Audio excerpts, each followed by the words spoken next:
இந்த வீடியோ பாருங்கள். என்னோட குறை வந்து உடல் அளவில் மட்டும்தான், மனதளவில் அப்படின்னு சொல்லிட்டு தொடர்ந்து முயற்சி செய்து உழைத்து சாப்பிடணும்னு நினச்சி முன்னேறிட்டு இருக்கிறாரு. இவரோட வேலை வந்து ரொம்பவே அருமையாட்டு இருக்குது. இவரோட இன்ஸ்டாகிராம் பேஜில் பார்த்தேன், இவர் எடுத்த ஃபோட்டோக்கெல்லாம் ரொம்ப அருமையாட்டு இருக்குது.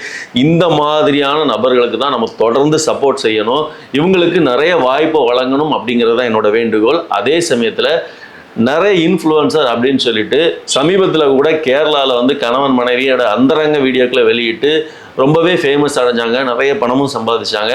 அதே மாதிரி நிறைய இன்ஃப்ளூயன்சர்னு சொல்லிட்டு இன்னும் ஊரில் நிறைய பேர் சுற்றிட்டு தெரியாங்க. அவங்களோட முக்கிய வேலையே பார்த்தீங்கன்னா கணவன் மனைவி இருவருமா சேர்ந்து சூதாட்டத்தை மட்டுமே ப்ரொமோட் பண்ணி அதன் மூலமாக தான் எங்களுக்கு வருமானம் வருது, எங்களுக்கு வேற வேலை தெரியாது, எங்களுக்கு வேற தொழில் தெரியாது, நாங்கள் அதில் தான் வாழணும் அப்படின்னு சொல்லிட்டு தெரிகிறார். மனதளவில் ஊனமுற்றவர்கள் மத்தியில் வந்து இவர் ரொம்பவே பெரியவர் அப்படிங்கிறது தான் என்னோட கருத்து. உங்களோட கருத்து என்ன அப்படிங்கிறத கமெண்ட் செக்ஷனில் சொல்லிட்டு